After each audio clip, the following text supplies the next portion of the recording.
नमस्कार मित्रांनो, स्वागत आहे तुमचं. मैदान 21 जूनला होणार आहे. महाराष्ट्रातील, आपल्या पश्चिम महाराष्ट्रातील एक टॉपचं मैदान, ज्या मैदानाला हिंद केसरीचा बहुमान आहे. आणि कोण हा हिंद केसरीचा बहुमान पटकावेल याच्याविषयी थोडीशी चर्चा करूया.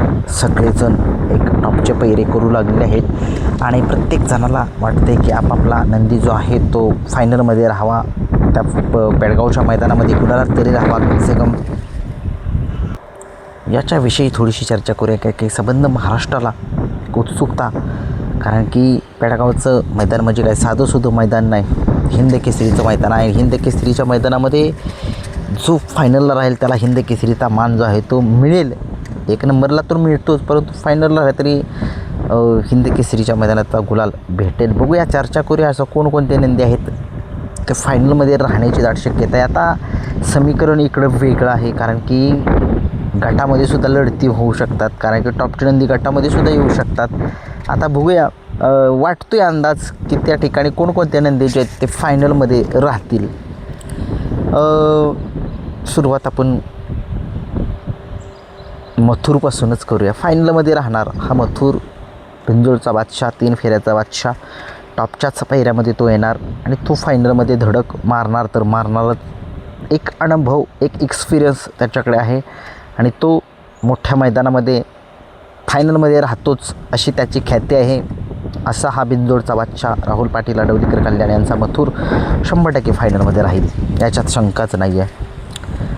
कारुंडेकरांचा चिक्या, अजित शेठ यांचा सगळ्या महाराष्ट्राला माहीत आहे काय हा नंदी आहे. गुलालाचा बेताज बादशाह त्याला म्हटलं जातं. जाईल त्या मैदानामध्ये गुलाल, जाईल त्या मैदानामध्ये गुलाल. बघूया हा नंदी कशा पद्धतीनं पळ दाखवतो आहे. काल बघितलं पब्लिकनं पळाला, सुट्टा सेमी जो आहे तो काढला, डोळ्याचं पारणं फेडलं या चिक्याने अजित शेट यांच्या.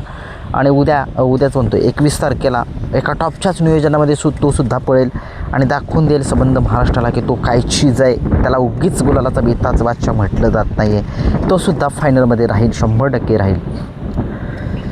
विसापूरकरांचा कार्तिक, सगळ्या महाराष्ट्राला माहीत आहे की चालू सीझनचा गुलालाचा बेताज बादशाह ज्याला म्हटलं जातं.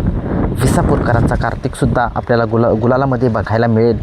त्याचा पळ सगळ्या महाराष्ट्राला माहीत आहे. दोन्ही खांदी पळतो, चारही खांदी फिट आहे हा नंदी.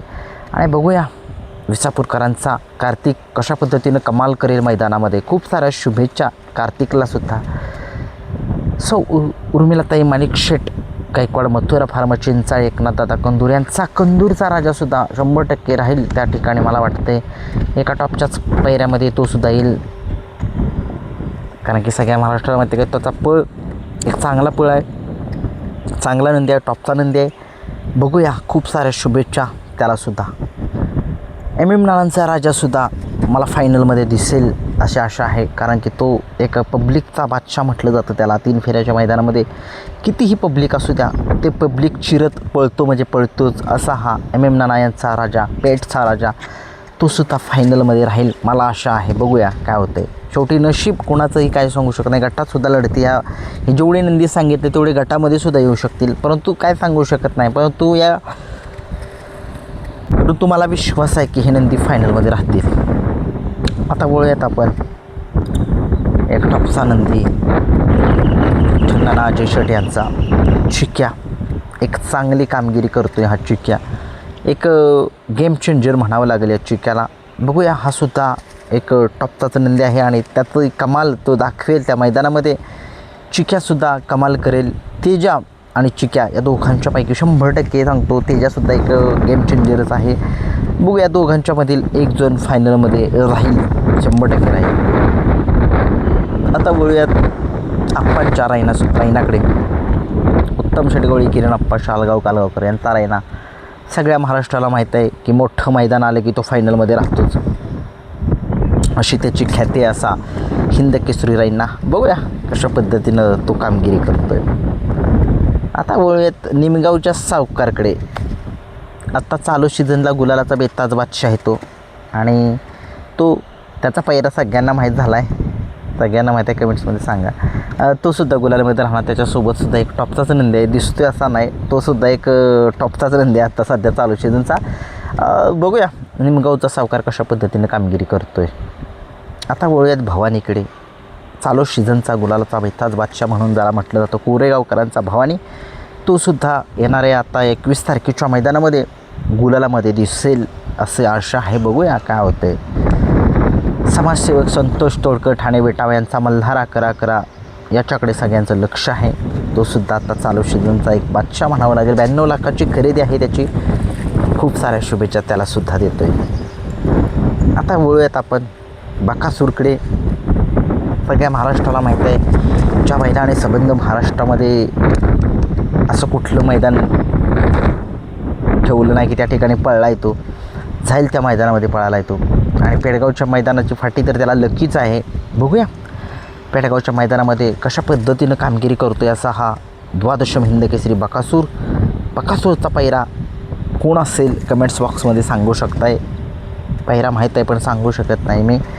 बघूया बकासूर कशा पद्धतीनं कामगिरी करेल, कशा पद्धतीनं तिथं पळ दाखवेल. महाराष्ट्राच्या कानाकोपऱ्यातून त्या ठिकाणी लोक येणार आहेत बकासूरलाच बघण्यासाठी. बघूया कशा पद्धतीने कामगिरी करतो आहे बकासूर. वळूयात आता घोटच्या सर्जाकडे, ज्याला रॉकेट म्हटलं जातं. एकदा सुटला की सुटलाच, मग तो निकाल जोपर्यंत घेत नाही तोपर्यंत तो माघार येत नाही असा हा घोटचा सर्जा. नाना प्रधान, अरुण शेठ, विजय पाटोळे यांचा घोटचा सर्जा. बघूया एक टॉपचा नंदी आहे तो सुद्धा आणि मोठ्या मैदानामध्ये त्याला चांगली कामगिरी करतोच तो. बघूया काय होते. महिब्याकडे लक्ष लागले कोरेगावकरांच्या. एक गेम चेंजर तो सुद्धा ठरू शकतो. तो सुद्धा एका टॉपच्याच नियोजनामध्ये पाळणार आहे 21 तारखेला कोरेगावकरांचा महिब्या. बघूया काय होते. मित्रांनो एक टॉपचा आणखीन एक नंदी, ज्या नंदीने संबंध महाराष्ट्रामध्ये त्याचा पळ दाखवून महाराष्ट्र जिंकला असा सुंदर बॉस सुभाष तात्या मांगडे यांचा सुंदर बॉस 100% फायनलमध्ये राहील. हा सगळ्या महाराष्ट्राला माहिती आहे कशा पद्धतीचा त्याचा पळ आहे. बघूया वेगाचा शेवट ज्याला म्हटलं जातं असा अभिजित भैया पवार यांचा वेगाचा शेवट सर्जा हा सुद्धा आपल्याला फायनलमध्ये दिसेल त्या ठिकाणी. तो सुद्धा एका टॉपच्याच नियोजनामध्ये असेल. बघूया कशा पद्धतीनं तो कामगिरी करतो आहे. दादा सरकार यांचा सर्जा याच्याकडे सगळ्यांचं लक्ष आहे. सध्या महाराष्ट्रातील एक टॉपचा रँकिंगचा नंदी म्हणावं लागेल त्याला. मुंबईमध्ये त्याचा दबदबा आहे, घाटावरती सुद्धा दबदबा आहे, चांगला पळतो आहे. बघूया हा चांगला पळ पेडगावच्या मैदानामध्ये दाखवेल का, कशा पद्धतीनं दाखवेल याच्याकडे लक्ष आहे. हे माझ्या अंदाजानुसार फायनलमध्ये राहणारे नंदी आहेत. तुमचासुद्धा अंदाज तुम्ही वर्तवू शकता कमेंट्स बॉक्समध्ये. आणि बघूया कशा पद्धतीने बाकीचे सगळे नंदी कामगिरी करत आहेत. व्हिडिओ आवडला लाईक, शेअर आणि सबस्क्राईब करा. धन्यवाद.